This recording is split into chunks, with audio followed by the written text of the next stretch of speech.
Почитувани, навистина не можеме да се изначудиме на пресконференцијата на Зоран Јовановски. До сега не сме виделе волку несуштински настап без никаква поента. Веруваме дека ниту граѓаните не може да се изначудат на прашањата кои што ги поставува Јовановски. Оваа пресконференција ќе влезе во редот на најчудните 3 пресконференции во историјата, заедно во конкуренција со оние на Гордан Георгиев. Очигледно е дека господин Јовановски е под голем притисок во неговата партија и на неговата подпредседателска позиција, па се решил да излезе во јавност колку само да биде актуелен, макар и со вакви небулозни теми на пресод дека силите за безбедност немаат гориво, што е апсолутно неточно. СДСМ и неговите подпредседатели не треба проблемите во својата партија да ги изнесуваат во јавност и да ги замараат граѓаните со вакви безлични пресконференции и неточни фрази во кои никој не верува, а на кои сите им се чудат.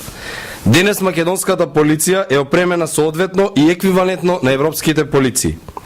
Таа ги има сите ресурси потребни за вршење на своите должности, за разлика од времето на СДСМ, кога главна работа беше во полицијата да се набават рейбан очила за сонце, скапи уметнички слики, коњи лепицанери, преку кои што тогашната гарнитура се обидуваше да испере нешто, наместо да опремува полицијата со ресурсите кои што навистина беа потребни да ги изврши своите должности.